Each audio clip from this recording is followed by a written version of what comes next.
Welcome to the channel, guys. Two Tone Sports here. It's Saturday. That means we're doing another mock draft. 2024 NFL mock draft. This one this week is going to be the Draft Network. Now, I actually kind of like their work. Let's see what they got in store for us. Don't want to waste any more time. If you guys like the content, please like, comment, subscribe, and hit that bell notification. Let's jump into the video.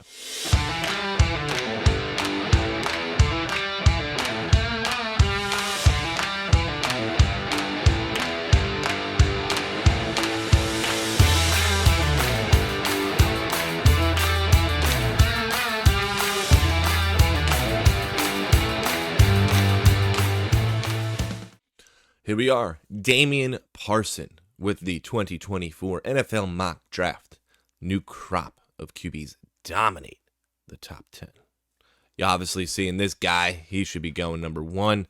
That's what my prediction is in the new NFL draft next year. So let's see how this goes. Arizona Cardinals select Caleb Williams. Out goes Kyler, in comes Caleb. I like the swap, to be honest with you. Williams is viewed as one of the best QB prospects we've seen in the last decade. His combination of arm talent, escapability, and wizardry is enticing for a franchise looking to turn the corner after years. That's a good word to use for him. I would say mediocre at best. Resetting the front office, coaching staff, and now at QB in the step in the right direction. I think this is a smart move. Maybe get rid of Kyler at some point in the offseason, see what you can get for him, and grab Caleb if you're locked in at the number 1. They also, according to this, have Houston's, which are going to come in at number 2. So Arizona's going to take the number 2 pick and trade it with the Tampa Bay Buccaneers to get Drake May. In order for this to happen, let me make this very clear. They're going to have to give up a bag, meaning the Bucs are going to have to give up a bag in order for this to happen. That Drake May is going to be a high price. That number 2 pick is going to be a high price. I'm interested where this draft has them fall, but let's jump into it. The Buccaneers brass bypassed adding any available QB talent during the 2023 NFL draft. This will not repeat itself in 2024. Drake May is the consensus QB2 behind Caleb Williams. May is a 3-level passer with athleticism to force defenses to play 11 on 11. Adding him to an offense with talented weapons is sure to put Tampa Bay back in contention in the NFC South. The NFC South is weird. There's a high chance they don't end in the top 5. NFC South is really weird. But for the future, I'm going to say you can't really ride on Kyle Trask or Baker Mayfield. This is the move you're going to have to make. Let me move this down a little bit. This is the move you're going to have to make. Drake May is that guy. These first 2 picks are franchise QBs. Heard it here first. Franchise QBs. This needs to happen. Especially if you're a Bucs fan, this is what you want to see. All right, so we got the Bucs finishing in 4th here. That's what that trade is. They can make that move for sure. So you got the Indianapolis Colts going for Fashanu out of Penn State. Interesting. I like this. I don't know if the Colts are finishing top 3, but let's see. It's also the right move with Anthony Richardson going forward.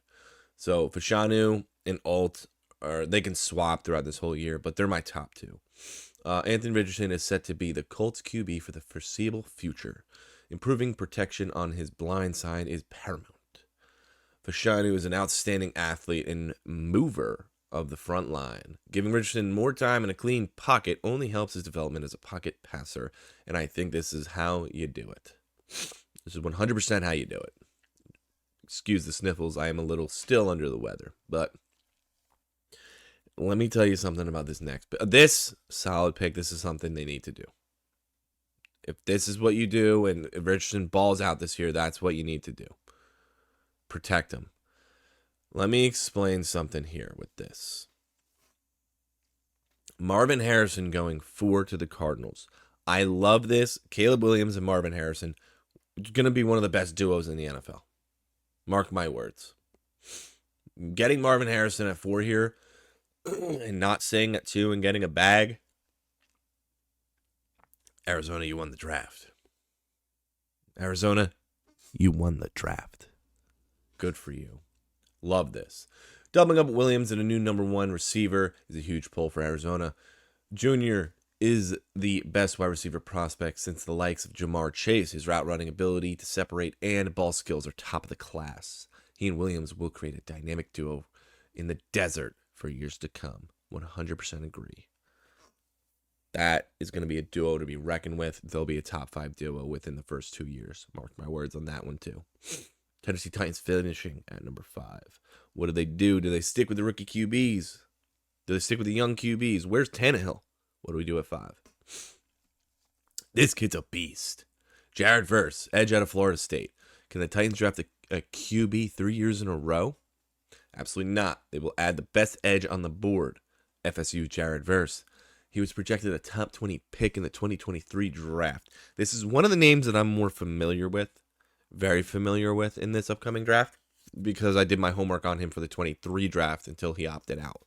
All right. He brings the speed, power, tenacity. Off the edge for the Titans defense. This is a solid pick. I think there's a good amount of holes on the Titans. Defense is definitely a hole in general. And Jared is it. Whoa. This is interesting. How does Stetson Bennett play in this? If you can get your hands on Quinn Ewers at number 6, you got to do it. I really like this. Sean McVay goes from Jared Goff to Matthew Stafford to Quinn Ewers. This sounds like a great problem to have, if you ask me. Picturing him in the outstanding scheme of McVay that McVay runs is a match made in heaven. His pacing, touch, and flashes of accuracy wouldn't mesh well with this offense. They wouldn't take a step down at QB, that's for sure. And that's an exciting thing to have. You come into a draft with questions at QB. I am a Chargers fan in the NFL, though. When the Chargers went and they're like, oh, we're going to start Tyrod, I was a little skeptical. And then they grabbed Justin Herbert. He came in, and we all know what Justin Herbert is now. Having this for the Cardinals, for the Bucks, for now the Rams in this draft is such a good feeling for fans that it really is relieving. It really is relieving. Whoa, I did not expect this. Okay. First shock pick of the 2024 NFL mock draft. I'm sure it is. Joe Milton is one of the more toolsy QB prospects we have seen. The combination of height, weight, athleticism, and elite arm talent cannot be taught. The Raiders need a QB of the future, and if Milton can have anywhere. Wow. That's a good comparison. Anywhere near the season Hendon Hooker had in the Volunteers offense with his tools/traits, he could be Las Vegas's answer. This is a shock to me, man. I can see them going like offensive line here. I did not see this coming. Commandos going Brock Bowers. Big fan of Brock coming into this year. I think he's going to light it up again in Georgia. Obviously, the number 1 tight end. I don't think anybody's really that close to him. Commanders have a new offensive coordinator / assistant head coach, and most importantly, new owner of the helm. Let you guys know, this is Eric Bieniemy. Yes, he's in the Commanders now.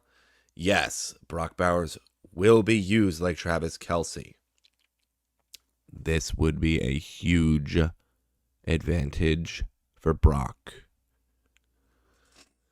His athletic pass-catching tight end to fill Travis Kelce's role in Washington's offense. This bodes well for Sam Howell to have a complete arsenal of weaponry at his disposal. Sam Howell was just announced as the starter, and man, would this be a security blanket for him. Chicago Bears, I hope this is a receiver. Igmike Egbuka, probably butchered the name, but the other receiver out of Ohio State. Fields receives more explosiveness in the wide receiver room with this pick. He has the talent to be a strong wide receiver 2 at worst. in the NFL. There is an upside as wide receiver 1. He would pair well with DJ Moore to create a dynamic duo for Fields to attack defenses vertically. Now, if this is the case, Fields has a huge ladder to climb, man. That gives him a ceiling like none other. He can turn himself into a top QB. Give him the weapons. I want to see how he does this year. Let him settle down, run when he needs to. But man, adding him to this wide receiving core would be back to back. One of the best names in the draft, Chop Robinson, Penn State. The Bears used back-to-back picks to add more explosiveness to the roster, this time with an edge.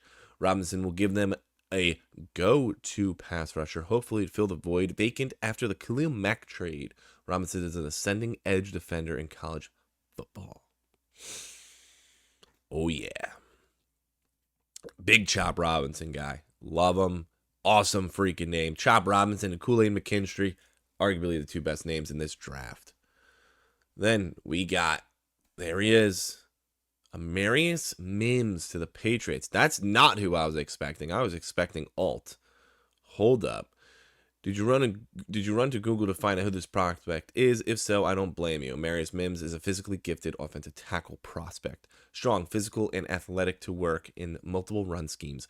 Belichick likes to run the football, and Mims would help him in that department greatly. This is a shock to me. I do not have him as my tackle 2. Alt is.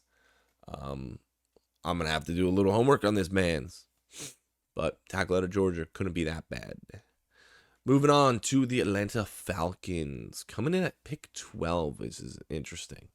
Jack Sawyer out of Ohio State. The Falcons continue to seek help to rush the passer. Jack Sawyer is a member of one of the best defensive lines in college football. His motor quickness and his hand usage show what he can become. Falcons need a true edge defender, and I totally agree with this. Not sure if I totally agree with this exact person. Only time will tell. Pittsburgh. Jeremiah Trotter. Big fan of this kid. Pittsburgh Steelers use their linebackers like no other franchise. This guy will fit the mold of a Pittsburgh Steeler. The Steelers can use an upgrade in the middle linebacker position. Jeremiah Trotter Jr. has football bloodlines with his father playing 11 years in the NFL. Trotter is instinctive, athletic, and a tackling machine.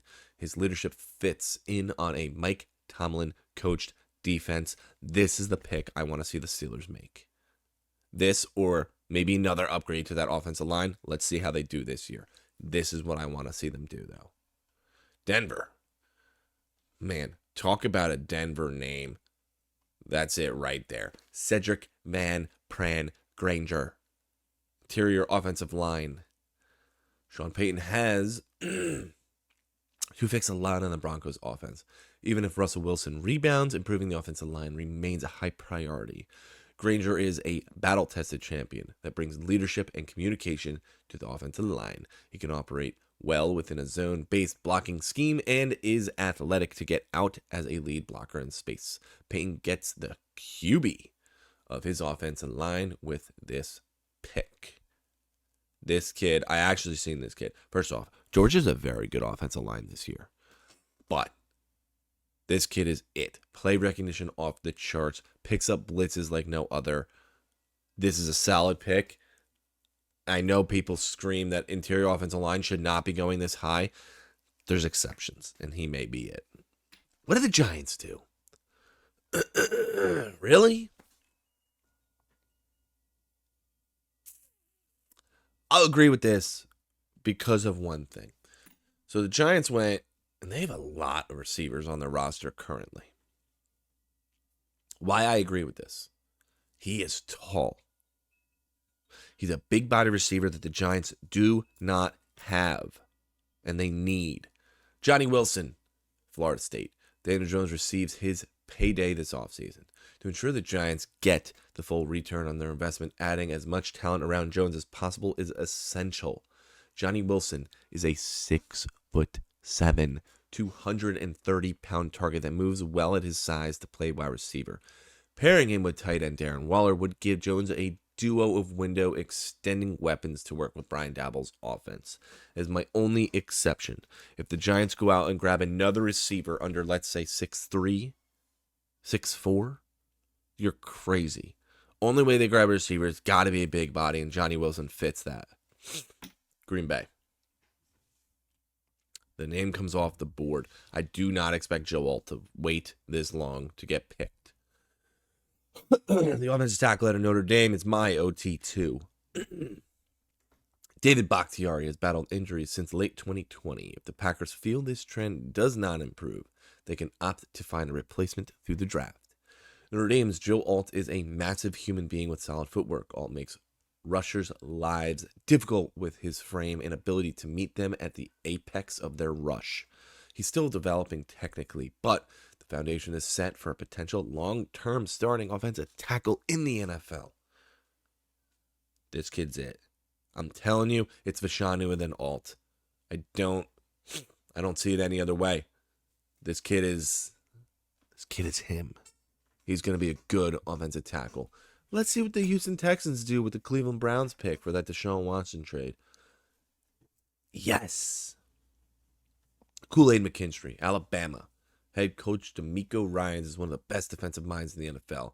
He has 2 foundational building pieces in his secondary, but let's fill out a plan. Alabama's Kool-Aid McKinstry is an impressive man-to-man corner. He has a good combination of height, weight, and wingspan. Pairing him with Derek Stingley would be awesome. Jalen Petrie had a hell of a year last year and would give Ryans one of the more talented young secondaries in the league. Not only that, these boys fly, and they're going to fly to that ball. That is awesome. Big fan of Jalen Petrie, big fan of Derek Stingley. And how do you not like Kool-Aid McKinstry? Moving on to 18, the Dolphins. Let's expect a sub 4.4 guy here, because that's the Dolphins. That's not a sub 4.4 guy, but that makes sense. J.C. Latham, offensive tackle, Alabama. The Dolphins will go as far as Tua Tagovailoa would take them. Protecting his blind side as a left-hand passer is important. Right tackle J.C. Latham can step in as early as day one starter opposite of Teron Armstead and give Tua the protection he needs. This is huge. Get his blind side. Yes, it's different. He's a left-handed, so his blind side is a right tackle. This is ideal. This is a great pick. I really like JC. Honestly, he's my 3rd offensive tackle. Moving on to the Saints. Donovan Jackson. Interesting. The Cesar Ruiz experiment has not provided great results for the Saints. After paying Derek Carr to be their starting QB, ensuring he is protected along the interior offensive line makes sense. Donovan Jackson is a tough and quick off the ball. He has the traits to step into camp and battle for the starting gig right away, and I think he'll take it. I think this is something that if Derek Carr, and you're very serious about Derek Carr, this is something that must be done. Moving on to the Vikings here. This is my edge number 2. I got verse number 1. I got edge number 2 at JT. And the kid out of Alabama that I can't remember for some reason right now. JT. I'm not going to butcher the last name. Zadarius Smith was released this offseason and signed with the Cleveland Browns. This left a need on the edge opposite of Danielle Hunter. JT is a well-built, athletic, and versatile edge defender. He plays the run and pass well to make his impact felt. He can help improve one of the lesser defensive units in the league. He will come in and make a day one impact. Right now, he's a day one starter. Big fan of him. He's only going to get better this year, too, at Ohio State. What does Seattle do? Do they have a receiver? Is Lockett gone? What do they do? Nope. Do the smart thing. Christian Mahogany at a Boston College interior offensive line. Seattle knows. The Seattle Seahawks know who their QB is, and that's half the battle. Improving the offensive line to protect Geno Smith and open running lanes is vital to their success. Christian Mahogany was viewed as one of the top interior offensive prospects for the 23 draft. All right, his movement, skills, functionality, functional strength, etc. Keep him in that regard for the 2024 class as well. I said last year the Seattle Seahawks needed to build that interior offensive line. I wanted them to take Osiris Torrance in the first. We all know who they went, Njigba. I think this is a fair pick for next year. I'm going to keep my needs and just shift it to the following year. I agree with this. Whoa, Tyleik Williams. Ohio State interior defensive line for my Los Angeles Chargers. Chargers continue to struggle with opposing rushing attacks. Adding more talent on the interior defensive line is sure to help. Tyleik is a big physical defender with impressive quickness, twitch in his lower body. He works into lanes and the backfield to create pressure quickly. There is a 3-down upside with Williams that should make the Chargers defensive staff happy. They need interior defensive line. We got to see who leaves. They could end up going for another receiver. I would like a tight end. Maybe another offensive lineman, depending on what happens there. Corner, we don't know. Either way, interior defensive line is probably the biggest glaring need that is still yet to be solved. So I like this pick. Jason Marshall Jr., cornerback out of Florida, going in Florida. Jacksonville Jaguars. Offensively, the Jaguars are in a nice place. Defensively, there's still room for improvement. Marshall Jr. gives them an athletic press man corner that plays with swag and confidence needed at the position. Jacksonville's pass rush is expected to take a jump, and the secondary will need to follow suit as well. There he is. I was waiting for Denzel Burke. Baltimore Ravens grabbing that's such a fit for them. Denzel Burke, corner at Ohio State. If there's any spot on the Ravens defense that worries me, it's their secondary. Marlon Humphrey and Rocky Sin are a good starting duo, but what about depth? Denzel Burke is still developing from a technical aspect, but his tools cannot be denied. He has the ability to play tight man coverage on the outside, and I like that he's physical. This is such a Baltimore Ravens pick. Such a Baltimore Ravens pick. Denzel Burke, I like this one too. Moving on, we got the other kid, opposite of Joey Porter Jr., Kalen King. I liked him. I really like him. If you notice, guys, this is kind of a corner back heavy draft. Lions made necessary changes to their defensive secondary this offseason. Is it enough? I don't think so. Kalen King gives defensive coordinator Aaron Glenn a physical hitting, sticky, clever corner. King plays with patience, toughness, and competitiveness all around. This move only elevates the Lions' defense into heading into 2024. I think it's a smart pick. They did invest in their defense last year. I want to see how that turns out. Offense is looking pretty good, I have to be honest. This only gets the defense better. I agree with this. The New York Jets, Patrick Paul. This is a necessity. Aaron Rodgers in the helm. Mekhi Becton has yet to be reliable. That's literally what the first sentence says. Can't stay on the field. Even if he stays healthy, their other starting offensive tackle, Dwayne Brown, is going to be 38 years old. Patrick Paul has scouts buzzing with his outstanding physical stature and tools. The Jets need more youth and talent at the offensive tackle position, and Paul offers that. They need to go offensive tackle no matter what. I thought they were going to go in this past year. They kind of got gypped a little bit. The last first round offensive tackle was kind of taken right in front of them. But this is necessary. How about the Cowboys? Did we go receiver? Malik. I was waiting for him. Malik Neighbors out of LSU.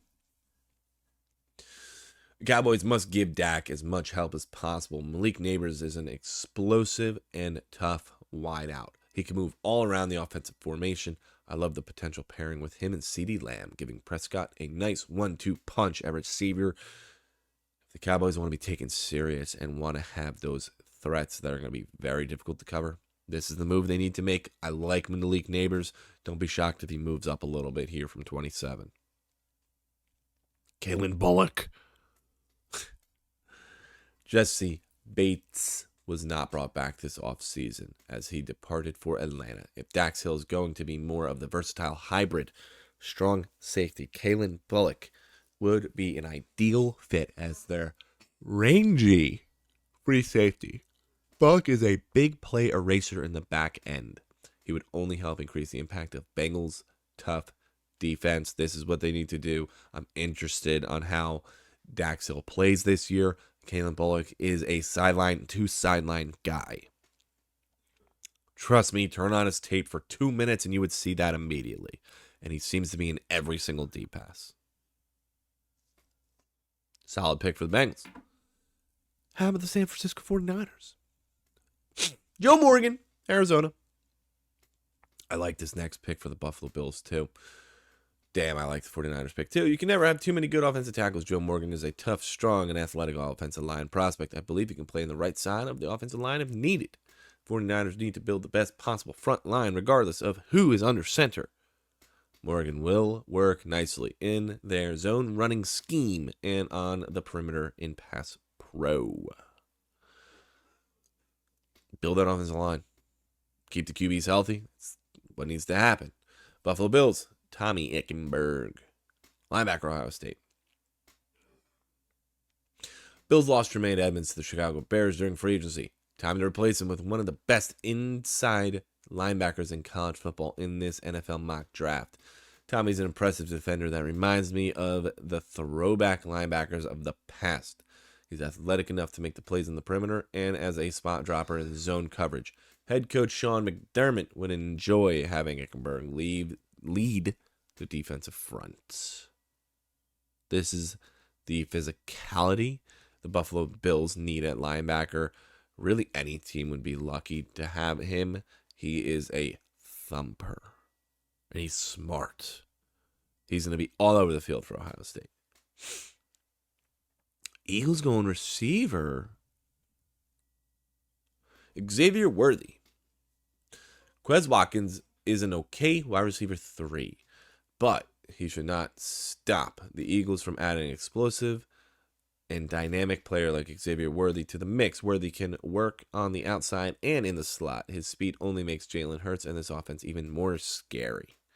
Let me explain to you why this probably won't happen, because it's not a Georgia player, so it's probably not going to happen. I'm only kidding. If there's a top Georgia defensive player on the board, you can bet the Eagles are going to take him here, but I don't mind adding a receiver here. Getting that trio of Brown, Smith, and then Worthy, I like it. Mason Smith, LSU. Chris Jones is 1A, 1B with Aaron Donald in regard to the best. I don't agree with that. I think it's Aaron Donald 1, Chris Jones 2 in regard to the best defensive tackles in football. That said, Mason Smith has the size, frame, and athleticism to be a highly disruptive defensive tackle. Putting him alongside Jones seems incredibly unfair. Don't be shocked if this kid goes higher. I don't have him coming out of the first round or toward the tail end. Yes, he is that good. This is the Draft Network. I'm going to scroll up at some of my favorite picks here. I really love the top 3. I really love the top 3. I like the top 5. I'm going to leave it at that. I really, really like the top 5 picks. Brock Bowers to the Commanders fitting with Eric Bieniemy is a pipe dream. Okay? That's awesome. Damian Parson from the Draft Network. Shout out to you, my man. Good mock draft. This is Two Tone Sports here. If you guys liked what you see, hit that like and subscribe button. I'll see you guys next time. And as always, thank you so much for watching.